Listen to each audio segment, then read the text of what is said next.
The crisp morning air in Venice's St. Mark's Square was thick with the aroma of espresso escaping from the surrounding cafes. Leo, dressed in a leather jacket and a faded scarf, watched gondoliers row their boats on the placid canals.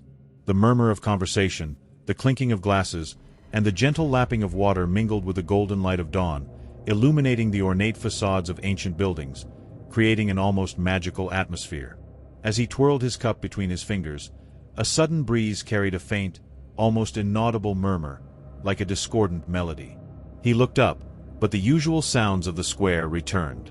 As he prepared to leave, a woman with gray hair and a flowing dress stopped before him, handing him a faded map. "The streets of New Orleans hold more than memories," she said, before disappearing into the crowd. Leo tucked the map into his pocket, unaware that those words would lead him on a journey between past and present. That same night, in New Orleans, the wind whipped through the narrow alleys of the French Quarter, carrying fragments of archaic French voices and forgotten jazz rhythms. Yumi, a street musician with a worn violin, was tuning her strings beneath a gas lamp when she heard a strange melody intermingling with her own. She turned and saw a man with a threadbare hat playing an unseen harmonica, its notes floating in the air like smoke. He stopped abruptly, handed her a rusty key, and vanished. The key bore an intricate spiral symbol, and as Yumi touched it, a wave of warmth surged through her, as if she held something ancient. Later, in her second-floor apartment in a colonial building, she discovered the key fitted perfectly into the lock of a hidden wooden box beneath the floorboards. Inside, she found a diary with yellowed pages and a faded photograph of a group of musicians in front of a hall called La Sombra. As Yumi flipped through the diary, Leo arrived in New Orleans, guided by the markings on the map. The document led him to an abandoned cemetery on the outskirts of the city, where leaning tombstones seemed to whisper tales of witchcraft and broken pacts. Among the graves, an elderly man was carving figures into a piece of oak. "Are you seeking what the wind conceals?" the man asked without looking up. Leo nodded. The stranger handed him the carving, a human figure with outstretched arms, as if trying to capture the air. "The wind here doesn't just carry voices. It also brings choices," he said, pointing to a narrow path to the left. Following the path, Leo found himself in a stone courtyard where long shadows of oak trees intertwined. In the center, an old candle rested on an iron pedestal, its wick short and dark, the wax cracked by time. As he touched it, a sense of calm enveloped him, as if the object held the stillness of countless sleepless nights. That night, Yumi decided to visit La Sombra. The building, now an antique shop, had a locked cellar with a lock identical to the one on the key. Opening the door, she descended a steep staircase and found herself in a circular room with walls covered in star charts and shelves filled with candles similar to Leo's. In the center, a wooden table displayed a bronze mechanism with rusted gears. As she touched it, a projection of light appeared on the ceiling, showing unknown constellations and dates that didn't correspond to any modern calendar. As she watched, she heard footsteps behind her. Leo stood at the entrance, holding the candle. "Did you also hear the whispers?" he asked. Yumi nodded, realizing they had both been drawn to the same mystery. They spent hours examining the diary and the mechanism, discovering that the candles were part of an ancient ritual for communicating with those who came before. Each candle, when lit at specific points in the city, revealed fragments of buried histories. Meanwhile, in another corner of New Orleans, the man with the unseen harmonica gathered other travelers, handing them similar objects. "The wind chooses its bearers," he said, as a young man received a pocket watch without hands. As more people joined the quest, the city's balance began to shift.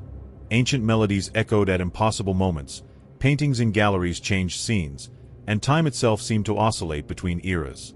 On a Sunday afternoon, Leo and Yumi followed the coordinates from the mechanism to a secluded lake, where a dense fog hung over the water.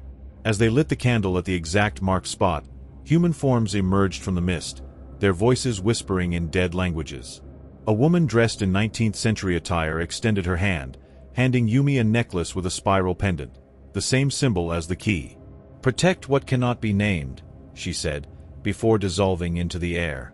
As they returned to the city, the wind's murmurs grew more urgent, as if something ancient was awakening.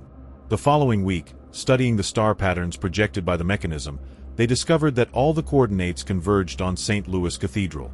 At midnight, they slipped through a side corridor, where a secret door behind a confessional led them to an underground chamber.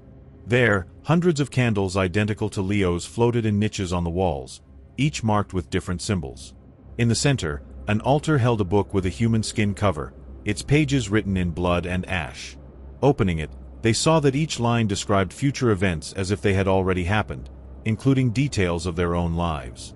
As they read, the floor trembled, and the wind within the chamber transformed into a storm, tearing pages from the book. Fragments flew in all directions. One spoke of Yumi playing a melody that cured incurable diseases. Another showed Leo leading a revolution against a corporation exploiting the city's mysteries. Before they could react, a hooded figure appeared, collecting the pages with skeletal hands. "You are not yet ready to decide what to save and what to erase," she said, disappearing in a cloud of smoke. As they left the cathedral, they saw the night sky filled with unknown stars, and the wind carried a new whisper. "The choice is yours, but the price is never fair." The next morning, they visited an apothecary in the Treem neighborhood. The man behind the counter, with one milky eye and the other black as coal, handed Yumi a frosted glass vial. "Elm seed oil. Use it on the candle flame when the church clock strikes 11. As dusk fell in the long shadows of the courtyard, Leo poured the oil into the candle's wick. The shadows of the trees came alive, transforming into dancing human figures. One of them, a woman in a torn silk dress, approached and whispered, "The music you played yesterday, it wasn't yours." Yumi recoiled, remembering the violin. The figure dissolved, leaving a musical note etched in the earth. Later, in a nearby bar, they encountered the harmonica player, who warned them, "You are piecing together a broken mirror. Be careful not to cut yourselves." Following an address he left, they arrived at an abandoned warehouse, where dozens of people gathered in a circle, each holding strange objects. A woman with a red turban led the group, speaking of the threads of time and the web that connects choices. Seeing Yumi's pendant, she touched it and said, "You hold the symbol of those who balance. But balance demands sacrifice." On the final night, Leo and Yumi lit all the collected candles, positioning them as the diary indicated. At midnight, the wind ceased, and the flames pulsed in unison, projecting shadows that writhed like serpents. A female voice echoed, "The price of choice is memory." Yumi felt a sharp pain in her temple, flashes of a life that wasn't hers flooding her mind, a woman in a red dress dancing in a square as the world crumbled around her. As dawn broke, they returned to the cathedral, this time accompanied by the harmonica player and the woman in the red turban. In the basement, the walls displayed moving paintings, scenes of wars, festivals, births, and deaths, all interconnected by golden threads. "Time is not a line. It's a web. You are pulling the wrong threads," the woman said.